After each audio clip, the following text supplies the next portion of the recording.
Hello students, तो आज हम लोग बात करने वाले हैं वो एक स्पेशल गाइडलाइंस आईएसओ का, जो कि है 13485।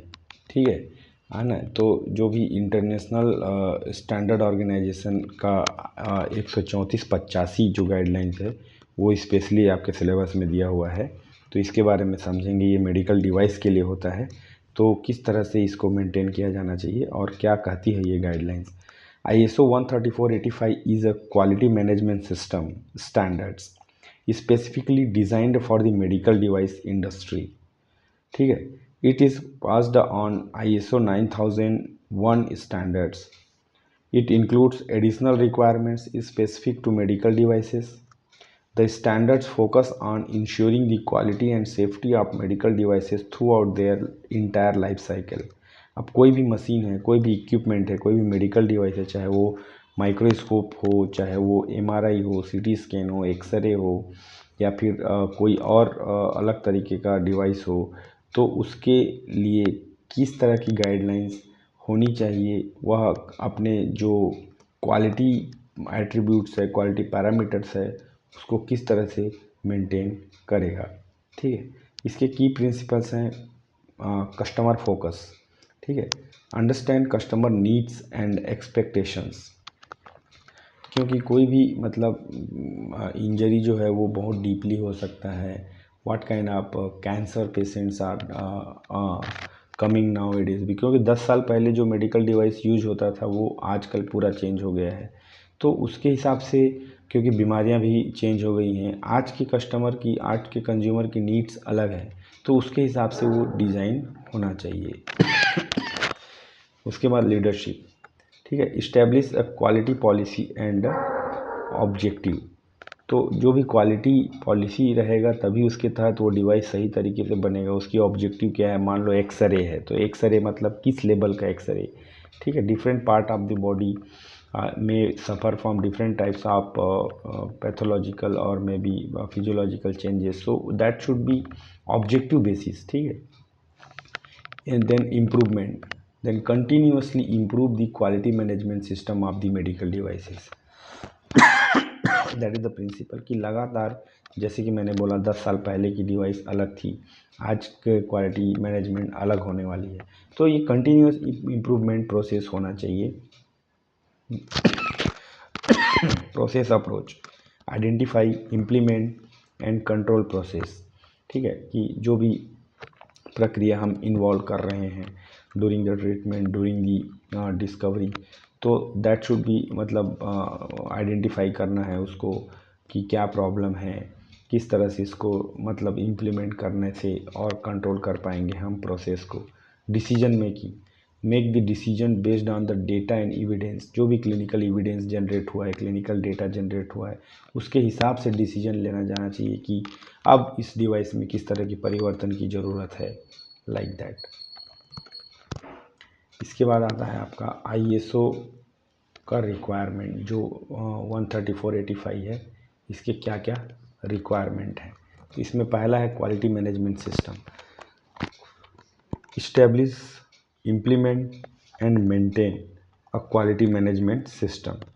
सबसे पहले, क्योंकि कोई भी डिवाइस है उसका जो क्वालिटी बहुत मैटर करता है, क्योंकि अगर क्वालिटी नहीं रहेगा, उसका मैनेजमेंट नहीं हो रहा है प्रोसेस के दौरान, चलाने के ऑपरेशन के दौरान, परफॉर्मेंस के दौरान, तो रिज़ल्ट भी डेफिनेटली हमको सही नहीं मिलने वाला है। Documentation, maintain documentation including quality policy, quality objective and procedure. हर चीज़ को डॉक्यूमेंटेड होना चाहिए during the process, during the manufacturing, है ना। Risk management, identify, assess and mitigate risk associated with the medical device. अब क्या होता है कि कई बार जैसे रेडिएशन, है ना, जैसे एमआरआई हो गया, एक्सरे वगैरह हो गया, तो उसमें क्या होता है, रेडिएशंस का अगर इशू है, अगर सही तरीके से फ़िल्टर नहीं हो रहा है, तो उसको आइडेंटिफाई नहीं किया गया, मिटिगेट या कम नहीं किया गया, तो risk definitely it may harm to the patient, as at the same time it may give you the false result. Design and development, control design and development process to ensure the medical device safety and effectiveness. जो उसका safety है, क्योंकि obviously हम जानते हैं कि x ray में भी हार्मफुल और these are the like CT scan और मे बी सोनोग्राफी वगैरह। तो what will happen, it may harm to the patient which is may be pregnant or may be heart patient. तो उसका जो डिज़ाइन और डेवलपमेंट प्रोसेस है वो मतलब सेफ्टी कंसर्न के हिसाब से eight the same time effective भी होना चाहिए, eight the same time safe भी होना चाहिए, तभी हम उसको एक सक्सेसफुल मेडिकल डिवाइस के रूप में स्वीकार कर सकते हैं। Purchasing, control purchasing process to ensure supplier quality. अब क्या होता है कि परचेसिंग में मतलब जो सप्लायर का जो क्वालिटी है उसको फुलफ़िल करने के लिए हिसाब से हमको परचेसिंग पे ध्यान में रखना पड़ेगा। ठीक है। प्रोडक्शन एंड सर्विस प्रोविज़न, तो control production and service provision process to ensure the medical device quality. ठीक है। तो जो भी वो बन रहा है, असेंबलिंग हो रहा है, उसमें अलग अलग तरीके के metal things are going to be incorporated. तो उस टाइम पे मतलब वो किस तरह से सर्विस देने वाला है उसका प्रोविज़न जो है वो बहुत इम्पॉर्टेंट यहाँ पे रहेगा किसी भी मेडिकल डिवाइस के लिए, चाहे वो छोटा सा माइक्रोस्कोप ही क्यों ना हो या पीएच इंडिकेटर ही क्यों ना हो।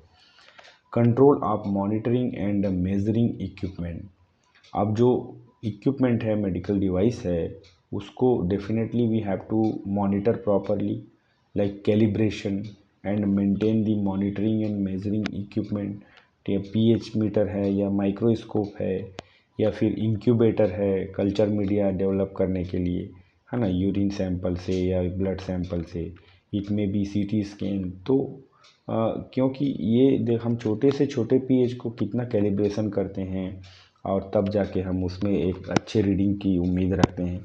तो आप सोच सकते हैं कि बड़े बड़े इक्विपमेंट हैं जो कि which is going to give you the result and based on that result और diagnosis data we are going to plan the treatment. तो आप सोच सकते हैं कि इसमें कितना मतलब कैलिब्रेशन की ज़रूरत है। Measurement, analysis and improvement, monitor, analyse and improve the quality management system. तो ये कहीं ना कहीं हमको डेफिनेटली देखना, ध्यान में देना पड़ेगा। अब बेनिफिट्स आप ISO 13485 या फिर 13485 बोल सकते हैं।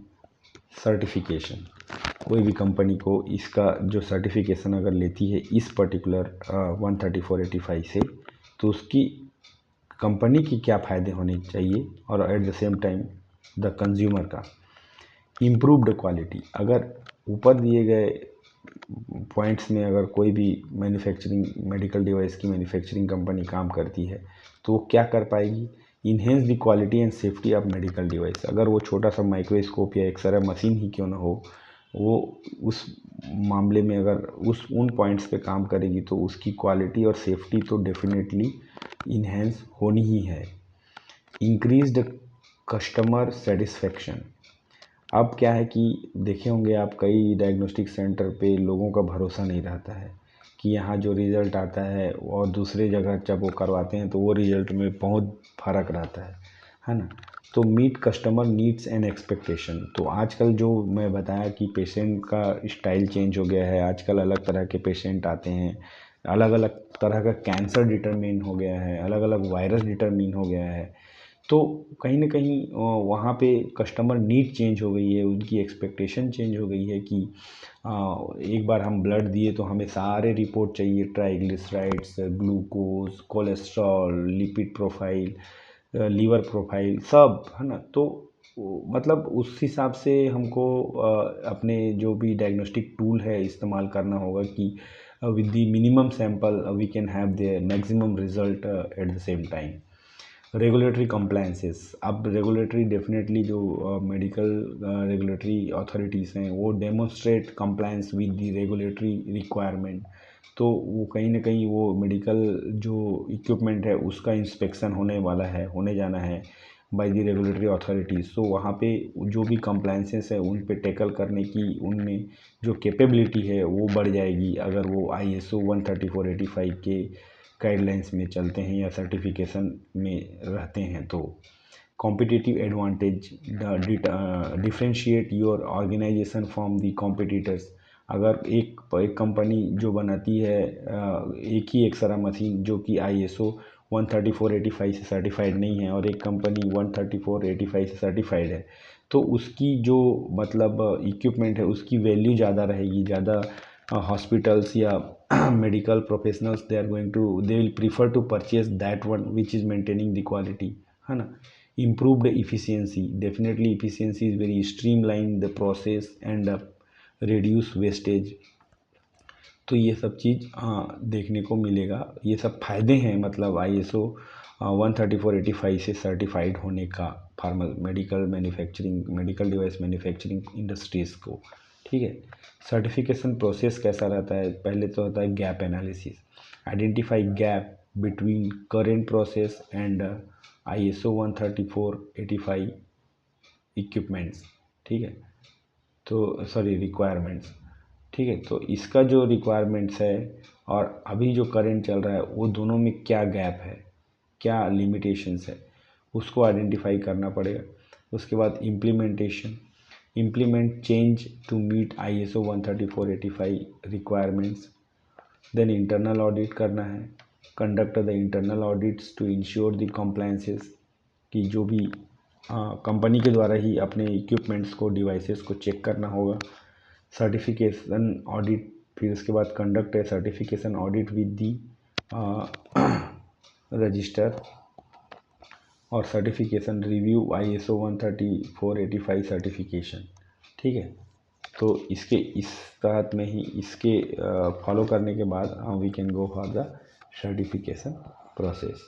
ठीक है, तो ये आपका बहुत ही इम्पोर्टेंट टॉपिक है मेडिकल डिवाइस के लिए, ISO 13485 या फिर 13485 guidelines which is for the medical devices. These notes will be available in Telegram channel. Link I will give you in the description box. By clicking the link you can download it as a PDF form.